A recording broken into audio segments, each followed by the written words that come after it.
duk duniyan nan babu mai kama da ke Nadiya. Babu. Haɗa da rana da wata da taurari. Shi kyau zobe ne wanda kika sanya shi a hannunki. Ke ce sarauniyar birnin zuciyata Nadiya. Nadiya, wannan ita ce kaddara ta. Rayuwa ta gajeruwa ce. Duk da na kasance mafi rauni a cikin talakawa, amma tabbas zan iya sadaukar da duk wani abu wanda ya kasance mallaki na ne, ko da ni kaina ne, don na fashi rayuwarsa. Ko da ne kuɗin aiki zan biya. Ta Allah da Annabi ki taimake ni. Ke mace ce.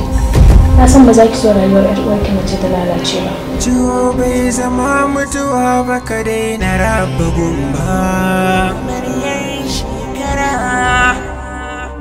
Baka matarar shi kullum tana fargaba. Maryar shekara. Ina so ki sani a ido da zuciyata ba sa ki taba zama baƙuwa. Ballantana har ki zo min da tsarabar da za ta zama abar muradi a gare ni ba. Kaka ƙaryata abin da yake haƙiƙa ne. Me kenan? So gwarzon dantse ba shi yake bukata a fagen soyayya ba.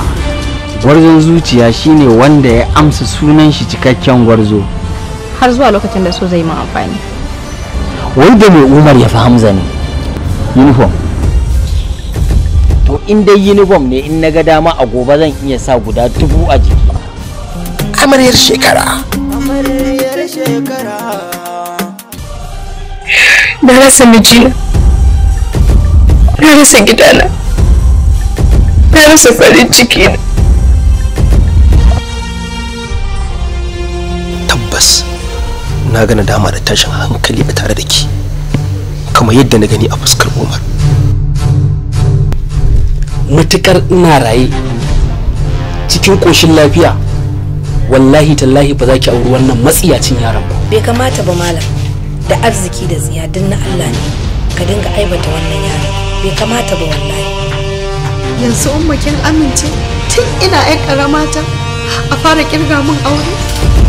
Idan muka zuba ma Umar ido, rayuwarsa za ta lalace. Idan kuma hakan ta faru, ba iya asarar Amira bace, har da ke Anisa. Ba a halarci so don zaman lafiya kadai ba, ya zama wajibi ka shirya kalubalensa. Dan Allah ki hakuri, kar ki kori masoyin da baki da kamar sa.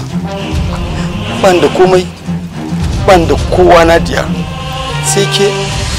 Ki bani kwana 3 kacal, zan tabbatar miki da cewa Umar nawa ne ni daya.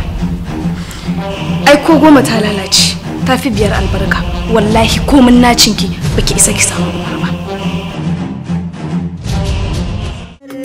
Shekara daure ka riki hadani, daure ka riki hadani.